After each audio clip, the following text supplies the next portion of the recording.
ರಾಜ್ಯಕ್ಕೆ ಕಪಿಲ್ ಸಿಬಲ್ ಮತ್ತು ಅಭಿಷೇಕ್ ಸಿಂಘ್ವಿ ಆಗಮಿಸಲಿದ್ದಾರೆ. ಇನ್ನೇನು ಕೆಲವೇ ಕ್ಷಣಗಳಲ್ಲಿ ಸುಪ್ರೀಂ ಕೋರ್ಟ್ ವಕೀಲರ ಜೊತೆಗೆ ಸಿಎಂ ಸಭೆಯನ್ನ ನಡೆಸಲಿದ್ದಾರೆ. ಇಡೀ ಪ್ರಕರಣದ ಬಗ್ಗೆ ವಕೀಲರಿಗೆ ವಿವರಣೆಯನ್ನ ನೀಡಲಿದ್ದಾರೆ ಸಿಎಂ. ಈ ಪ್ರಕರಣ ಹೇಗೆ ಶುರು ಆಯಿತು, ಎಲ್ಲಿಂದ ಶುರು ಆಯಿತು, ಏನೇನ್ ಕತೆ, ಅದಕ್ಕೆ ಸಂಬಂಧಪಟ್ಟಂತೆ ಡಾಕ್ಯುಮೆಂಟ್ಸ್ ಏನಿದೆ, ಪ್ರತಿ ಒಂದರ ಬಗ್ಗೆಯೂ ಕೂಡ ವಕೀಲರ ಜೊತೆಗೆ ಮಾತನಾಡೋದ್ರ ಜೊತೆಗೆ ವಿವರಣೆಯನ್ನ ನೀಡಲಿದ್ದಾರೆ ಸಿಎಂ. ಸಿಎಂಗೂ ಕಾನೂನು ಪ್ರಕ್ರಿಯೆಗಳು ಸಾಧಕ ಬಾಧಕಗಳನ್ನ ವಿವರಿಸಲಿದ್ದಾರೆ ವಕೀಲರು. ಇಲ್ಲಿ ಬೇಸಿಕ್ಲಿ ಸಿಎಂ ಕೂಡ ಕಾನೂನು ಕಲ್ತಿದ್ದಾರೆ, ಅಂದ್ರೆ ಕಾನೂನು ಲಾಯರ್ ಆಗಿ ಅವರು ಕೂಡ ಓದಿರುವಂತ ಹಿನ್ನೆಲೆಯಲ್ಲಿ ಸ್ವಲ್ಪ ಮಟ್ಟಿಗೆ ಅವರಿಗೂ ಇದರ ಅರಿವಿದೆ. ಅದರ ಜೊತೆಗೆ ಏನೇನ್ ಪ್ರಕ್ರಿಯೆಗಳಿದೆ ಮತ್ತು ಸಾಧಕ ಬಾಧಕಗಳ ಆಗು ಹೋಗುಗಳ ವಿಚಾರ ಏನಿದೆ ಅನ್ನೋದ್ರ ಬಗ್ಗೆ ವಕೀಲರು ಕೂಡ ಸಿಎಂಗೆ ವಿವರಿಸಲಿದ್ದಾರೆ. ಈ ಮೂಲಕ ಕಾನೂನು ಹೋರಾಟದಲ್ಲಿ ಹಿನ್ನಡೆ ಆಗದಂತೆ ಎಚ್ಚರಿಕೆಯ ಹೆಜ್ಜೆಯನ್ನ ಇಡೋದಕ್ಕೆ ಸಿಎಂ ಸಕಲ ಸಿದ್ಧತೆಯನ್ನ ಮಾಡಿಕೊಂಡಿದ್ದಾರೆ. ನೋಡಿ, ಇವತ್ತು ಪ್ರಮುಖವಾಗಿ ವಕೀಲರ ಜೊತೆಗೆ ಚರ್ಚೆಯನ್ನ ಮಾಡಲಿದ್ದಾರೆ. ರಾಜ್ಯಪಾಲರ ಪ್ರಾಸಿಕ್ಯೂಷನ್ಗೆ ಹಸ್ತಪಡೆ ಸಿಡಿದು ನಿಂತಿದೆ. ಈಗ ಹೈಕೋರ್ಟ್ ನಲ್ಲಿ ಗವರ್ನರ್ ನಡೆಯನ್ನ ಪ್ರಶ್ನಿಸೋಕೆ ಸಿಎಂ ಸಜ್ಜಾಗಿರುವಂತದ್ದು. ಕಾನೂನು ಸಮರ ಸಾರಿದ್ದಾರೆ. ಸಿದ್ದು ಸಂಗ್ರಾಮಕ್ಕೆ ದೇಶದ ಬಲಿಷ್ಠ ವಕೀಲರ ಪಡೆ ಬಲ ತುಂಬುತ್ತಾ ಇದೆ. ಈಗ ಅಸಲಿ ಆಟ ಶುರು ಅಂತ ಕೂಡ ಎಲ್ಲರೂ ಕರೀತಾ ಇದ್ದಾರೆ. ನೋಡಿ, ಈಗಾಗಲೇ ರಾಜ್ಯಪಾಲರ ನಡೆಯ ವಿರುದ್ಧ ಸಿಎಂ ತಿರುಗಿ ಬಿದ್ದುಬಿಟ್ಟಿದ್ದಾರೆ. ಈ ಷಡ್ಯಂತ್ರದ ಬಾಣ ಸಂವಿಧಾನ ವಿರೋಧಿ ನಡೆ ಅಂತ ಕಿಡಿಕಾರ್ತಾ ಇದ್ದಾರೆ ಸಿಎಂ. ಇದರ ಜೊತೆಗೆ ಇದೀಗ ಸಿಎಂಗೆ ಸಾಥ್ ನೀಡ್ತಾ ಇರೋರು ಯಾರು ಅನ್ನುವಂಥದ್ದು ನೋಡಿದಾಗ ಈ ಹಿಂದಿನ ಅನೇಕ ಕೇಸಸ್ಗಳನ್ನ ಸಾಲ್ವ್ ಮಾಡಿದಂತ ಕಪಿಲ್ ಸಿಬಲ್ ಮತ್ತು ಮನು ಸಿಂಘ್ವಿ ರಾಜ್ಯಪಾಲರ ನಡೆಯ ವಿರುದ್ಧ ಹೋರಾಟಕ್ಕೆ ಇವರಿಬ್ರು ಒಂದಾಗ್ತಾ ಇದ್ದಾರೆ. ಸಿಎಂ ಸಿದ್ದರಾಮಯ್ಯಗೆ ಕಾನೂನು ಶಕ್ತಿಯನ್ನ ತುಂಬೋದಕ್ಕೆ ಮತ್ತೆರಡು ಬಲಾನುಬಲ ಇರುವಂತ ಘಟಾನುಘಟಿ ಆಗಿರುವಂತ ವಕೀಲರ ಎಂಟ್ರಿ ಆಗ್ತಾ ಇರೋದು. ಹಿರಿಯ ವಕೀಲರು, ಇವರಿಬ್ರು ಅನುಭವಿಗಳು, ಸಾಕಷ್ಟು ಪ್ರಕರಣಗಳನ್ನ ಎದುರಿಸಿದ್ದಾರೆ, ಸಾಕಷ್ಟು ಪ್ರಕರಣಗಳನ್ನ ಈಸಿಯಾಗಿ ಸಾಲ್ವ್ ಮಾಡಿದ್ದಾರೆ. ಕಪಿಲ್ ಸಿಬಲ್ ಮತ್ತು ಅಭಿಷೇಕ್ ಮನು ಸಿಂಘ್ವಿ ಅವರ ಹೆಸರು ನೀವುಗಳು ಕೂಡ ಕೇಳಿರ್ತೀರಾ. ಅನೇಕ ಜಡ್ಜ್ಮೆಂಟ್ ವಿಚಾರದಲ್ಲಿ ಯಾವ ತರ ವಾದ ಮಂಡಿಸಿದ್ರು, ಅದ್ ಯಾವ ತರ ವಾದ ಮಂಡಿಸಿ ಆ ನಂತರ ಜಡ್ಜ್ಮೆಂಟ್ ಅನ್ನ ಪಡ್ಕೊಂಡಿದ್ರು ಅನ್ನೋದ್ರ ಬಗ್ಗೆ ಎಲ್ರಿಗೂ ಗೊತ್ತಿರುವಂತ ವಿಚಾರ. ಸೊ ಇವರಿಬ್ರು ಎಂಟ್ರಿ ಆಗ್ತಿರೋದ್ರಿಂದ ಈಗ ಮತ್ತಷ್ಟು ರೋಚಕ ಘಟ್ಟಕ್ಕೆ ಈ ಒಂದು ವಿಚಾರ ಹೋಗಿ ತಲುಪಿದೆ. ಗವರ್ನರ್ ವಿರುದ್ಧ ತ್ರಿಬಲ್ ಎಸ್ ಅಂದ್ರೆ ಒಂದು ಸಿದ್ದು ಶಕ್ತಿ, ಇನ್ನೊಂದು ಸಿಂಘ್ವಿ, ಇನ್ನೊಂದು ಕಡೆಯಲ್ಲಿ ಸಿಬಿಲ್, ಇವರು ಮೂರು ಜನ ತಂತ್ರವನ್ನ ಮಾಡ್ತಾ ಇದ್ದಾರೆ.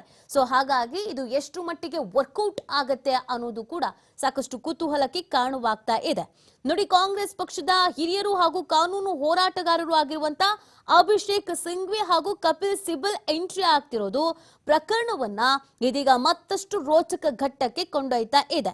ಸೊ ಇವರು ಮೂರೂ ಜನ ಒಂದಾಗಿರೋದ್ರಿಂದ ಈ ತ್ರಿಬಲ್ ಎಸ್, ಈ ಮೂರು ಎಸ್ ಒಟ್ಟಿಗೆ ಸೇರಿರೋದ್ರಿಂದ ಈ ಪ್ರಕರಣ ಯಾವ ಹಂತಕ್ಕೆ ಹೋಗುತ್ತೆ ಅನ್ನೋದು ಈಗ ಸಾಕಷ್ಟು ಕುತೂಹಲಕ್ಕೆ ಕಾರಣವಾಗ್ತಾ ಇರುವಂತದ್ದು. ಕಾನೂನು ಹೋರಾಟದಲ್ಲಿ ನಾವು ಗೆದ್ದೇ ಗೆಲ್ತೀವಿ ಅನ್ನುವಂತ ಭರವಸೆಯನ್ನ ಸಿಎಂ ಜೊತೆಗೆ ಕಾಂಗ್ರೆಸ್ನ ಅನೇಕ ನಾಯಕರುಗಳು ಇಟ್ಕೊಂಡಿದ್ದಾರೆ. ನಾವು ಕಾನೂನು ಹೋರಾಟವನ್ನ ಮಾಡೋದಕ್ಕೆ ತಯಾರಾಗಿದ್ದೀವಿ ಅಂತ ಅಂದ್ರೆ ನಮ್ಮ ಬಳಿ ಡಾಕ್ಯುಮೆಂಟ್ಸ್ಗಳಿದೆ ಅಥವಾ ನಮಗೆ ಕಾನೂನು ಹೋರಾಟವನ್ನ ಎದುರಿಸುವಂತ ಶಕ್ತಿ ಇದೆ ಅನ್ನೋದನ್ನ ಹೇಳ್ತಾ ಇದ್ದಾರೆ. ಕಾರ್ಯಕರ್ತರಿಗೂ ಕೂಡ ಅದೇ ಮೆಸೇಜ್ ಅನ್ನ ಪಾಸ್ ಮಾಡ್ತಾ ಇದ್ದಾರೆ. ಯಾವುದೇ ಕಾರಣಕ್ಕೂ ಯಾರು ಹೆದರುವ ಅಥವಾ ಯಾರು ಬೇಜಾರು ಮಾಡ್ಕೊಳ್ಳುವಂತ ವಿಷಯ ಇಲ್ಲ. ಕಾನೂನು ಹೋರಾಟವನ್ನ ನಾವು ಮಾಡ್ತೀವಿ, ಅದನ್ನ ಎದುರಿಸ್ತೀವಿ, ಗೆದ್ದೇ ಗೆಲ್ತೀವಿ ಅನ್ನುವಂತ ಭರವಸೆಯೊಂದಿಗೆ ಕಾಂಗ್ರೆಸ್ನ ನಾಯಕರು ಕಾನೂನು ಹೋರಾಟಕ್ಕೆ ಮುಂದಾಗಿದ್ದಾರೆ. ಸೊ ಇಡೀ ಪ್ರಕರಣ ಯಾವ ದಿಕ್ಕಿಗೆ ಸಾಗುತ್ತೆ ಈಗ ಅನ್ನೋದು ಕುತೂಹಲ ಕಾರಣವಾಗ್ತಾ ಇದೆ. ಇವಾಗ ಮತ್ತಷ್ಟು ಮಾಹಿತಿಯನ್ನ ನೀಡ್ತಾರೆ ನಮ್ಮ ಪ್ರತಿನಿಧಿ ಎಲೆನ್ ಸ್ವಾಮಿ. ಎಲೆನ್ ಸ್ವಾಮಿ, ಈ ವಿಚಾರ ಕೇವಲ ರಾಜಕೀಯಕ್ಕೆ ಮಾತ್ರ ಸಂಬಂಧಪಟ್ಟಿದ್ದಲ್ಲ, ರಾಷ್ಟ್ರ ಮಟ್ಟದಲ್ಲೂ ಕೂಡ ಸದ್ದು ಮಾಡ್ತಾ ಇದೆ, ಸುದ್ದಿ ಆಗ್ತಾ ಇದೆ. ಸಿಎಂ ಯಾವ ರೀತಿಯಾಗಿ ಕಾನೂನು ಹೋರಾಟಕ್ಕೆ ತಯಾರಿಯನ್ನ ಮಾಡ್ಕೊಂಡಿದ್ದಾರೆ, ಇವತ್ತಿನ ಬೆಳವಣಿಗೆಗಳು ಏನೆಲ್ಲ ಇದೆ ಅಂತ ಸ್ವಾಮಿ? ಸಂಬಂಧಪಟ್ಟಂತೆ ಸಿಎಂ ವಿರುದ್ಧ ತನಿಖೆಗೆ ಪ್ರಾಸಿಕ್ಯೂಷನ್ ಅನುಮತಿ ಕೊಟ್ಟಿದ್ದಾರೆ ರಾಜ್ಯಪಾಲರು. ಈಗ ಸಿಎಂ ಮುಂದೆ ಇರುವಂತಹ ಒಂದು ಹೋರಾಟ ಕಾನೂನಾತ್ಮಕವಾಗಿ ಹೋರಾಟ ಇರುವುದಂದ್ರೆ ಸಿಎಂ ಮುಂದಿರುವಂತ ದೊಡ್ಡ ಸವಾಲು. ಹಾಗಾಗಿ ಈಗಾಗಲೇ ಎಲ್ಲಾ ರೀತಿಯ ಸಿದ್ಧತೆಗಳಾಗಿದೆ. ಕಾನೂನು ಸಲಹೆಗಾರರಾದ ಹಾಗೂ ಶಾಸಕರಾದ ಪೊನ್ನಣ್ಣನವರ ಸಲಹೆಯನ್ನು ಪಡೆದಿದ್ದಾರೆ. ಅಡ್ವೊಕೇಟ್ ಜನರಲ್ ಶಶಿಕಾಂತ್ ಶೆಟ್ಟಿ ಅವರ ಸಲಹೆಯನ್ನು ಪಡೆದಿದ್ದಾರೆ. ಹಾಗೂ ಅವರ ಸಚಿವ ಸಂಪುಟದ ಸಚಿವರ ಒಂದು ಸಲಹೆ ಅಭಿಪ್ರಾಯಗಳನ್ನ ಎಲ್ಲಾ ರೀತಿಯ ಕಾನೂನಾತ್ಮಕವಾಗಿ ಹೋರಾಟ ಮಾಡಲಿಕ್ಕೆ ಎಲ್ಲಾ ರೀತಿಯ ನಿರ್ಧಾರಗಳನ್ನ ಮಾಡಿ ಸಭೆಯನ್ನು ಕೂಡ ಮಾಡಲಾಗಿದೆ. ಈಗ ಕೋರ್ಟ್ ಮೂಲಕ ರಾಜ್ಯಪಾಲರ ಒಂದು ಪ್ರಾಸಿಕ್ಯೂಷನ್ ಅನುಮತಿಗೆ ಉತ್ತರ ಕೊಡಬೇಕು ಎಂಬ ನಿರ್ಧಾರಕ್ಕೆ ಬದ್ಧರಾಗಿರುವಂತಹ ಸಿಎಂ ಇವತ್ತು ಕಪಿಲ್ ಸಿಬಲ್ ಹಾಗೂ ಅಭಿಷೇಕ್ ಮನು ಸಿಂಘ್ವಿ ಅವರು ಸಿಎಂ ಪರ ವಾದ ಮಂಡನೆ ಮಾಡ್ತಾ ಇದ್ದಾರೆ. ಜೊತೆಗೆ ಈಗಾಗಲೇ ರಿಟ್ ಅರ್ಜಿ ಆಗ್ಲೇ ಸಲ್ಲಿಕೆ ಆಗಿದೆ, ಹೈಕೋರ್ಟ್ಗೆ ಸಲ್ಲಿಕೆ ಆಗಿದೆ. 2:30ಕ್ಕೆ ವಿಚಾರಣೆಯನ್ನ ಮುಂದೂಡಲಾಗಿದೆ.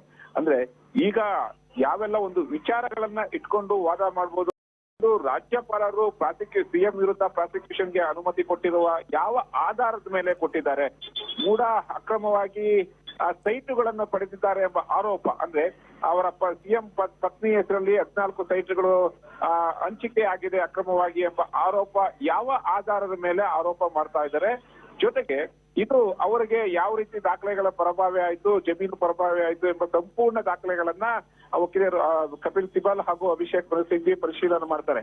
ಮತ್ತೊಂದು ಬಹು ಮುಖ್ಯವಾದ ವಿಚಾರ ಅಂದ್ರೆ ಸಿಎಂ ವಿರುದ್ಧ ಪ್ರಾಸಿಕ್ಯೂಷನ್ ಗ್ಯಾಪ್ ಮಾಡುವಂತಹ ಸಂದರ್ಭದಲ್ಲಿ ಕೇಂದ್ರ ಸರ್ಕಾರದ ಒಂದು ಹೊಸ ಕಾನೂನು ಅನ್ವಯ 2020-21ರಲ್ಲಿ ಒಂದು ಕಾನೂನು ತಂದಿದ್ದಾರೆ. ಅಂದ್ರೆ ಕೇಂದ್ರ ಲಿಸ್ಟ್ ನಲ್ಲಿ ಇರುವಂತ ಒಂದು ವಿಚಾರದ ಪ್ರಕಾರ ಐಜಿಪಿ ಮಟ್ಟದ ಅಧಿಕಾರಿ ರಾಜ್ಯಪಾಲರಿಗೆ ಒಂದು ಅರ್ಜಿ ಸಲ್ಲಿಕೆ ಮನವಿ ಮಾಡಬೇಕು ದೂರು ದಾಖಲಿಕೆ ಸಂಬಂಧಪಟ್ಟಂತೆ. ಆ ನಂತರ ರಾಜ್ಯಪಾಲರು ಒಂದು ಪ್ರಾಸಿಕ್ಯೂಷನ್ಗೆ ಅನುಮತಿ ಕೊಡಬಹುದು ಎಂಬ ವಿಚಾರವನ್ನ ಇದೆ. ಹಾಗಾಗಿ ಆ ಕಾನೂನಿನ ಅನ್ವಯ ಇವತ್ತು ಅಭಿಷೇಕ್ ಮನು ಸಿಂಘ್ವಿ ಮತ್ತು ಕಪಿಲ್ ಸಿಬಲ್ ಅವರು ವಾದ ಮಂಡಿಸುವ ಸಾಧ್ಯತೆಗಳು ಇದೆ.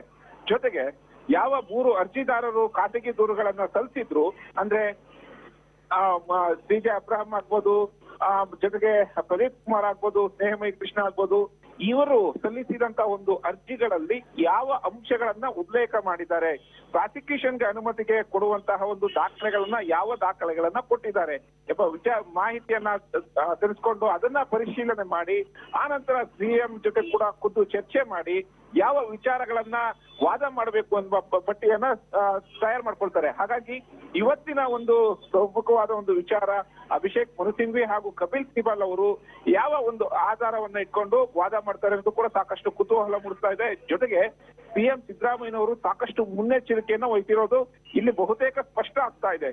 ಯಾಕೆಂದ್ರೆ ರಾಜಭವನದಿಂದಲೇ ಅನುಮತಿ ಸಿಕ್ಕಿದೆ, ರಾಜ್ಯಪಾಲರಿಂದ ಪ್ರಾಸಿಕ್ಯೂಷನ್ ಅನುಮತಿ ಸಿಕ್ಕಿದೆ. ಮುಂದೆ ಏನಾದ್ರೂ ಆದಂತ ಸಂದರ್ಭದಲ್ಲಿ ತಮ್ಮ ಸ್ಥಾನಕ್ಕೆ ಕುತ್ತು ಬರ್ಬೋದು. ಜೊತೆಗೆ ರಾಜಕೀಯವಾಗಿ ಹಿನ್ನಡೆ ಆಗುವ ಸಾಧ್ಯತೆಗಳು ಕೂಡ ಇದೆ. ಹಾಗಾಗಿ ಸಿಎಂ ಸಿದ್ದರಾಮಯ್ಯನವರು ಸ್ವತಃ ವಕೀಲರಿದ್ದಾರೆ, ಅವರು ಮುಂದೆ ಯಾವ ರೀತಿ ಒಂದು ಕಾನೂನು ಹೋರಾಟ ಮಾಡಬೇಕು ಅನ್ನೋದು ಕೂಡ ಸಾಕಷ್ಟು ತಿಳಿದಿದ್ದಾರೆ. ಹಾಗಾಗಿ ಹಿರಿಯ ವಕೀಲರಿಂದ ಒಂದು ವಾದ ಮಾಡಿಸಿ ರಾಜ್ಯಪಾಲರ ಒಂದು ಪ್ರಾಸಿಕ್ಯೂಷನ್ ಅನುಮತಿಗೆ ಕಾನೂನಿನ ಮೂಲಕ ಉತ್ತರ ಕೊಡೋದಕ್ಕೆ ಈಗಾಗಲೇ ಸಿಎಂ ಸಿದ್ದರಾಮಯ್ಯನವರು ಎಲ್ಲಾ ರೀತಿಯ ಸಿದ್ಧತೆಗಳನ್ನ ಮಾಡ್ಕೊಂಡಿರುವಂತದ್ದು ನೀತಿ. ಓಕೆ, ಥ್ಯಾಂಕ್ ಯು ಸ್ವಾಮಿ ತಮ್ಮ ಡೀಟೇಲ್ಸ್ಗಾಗಿ.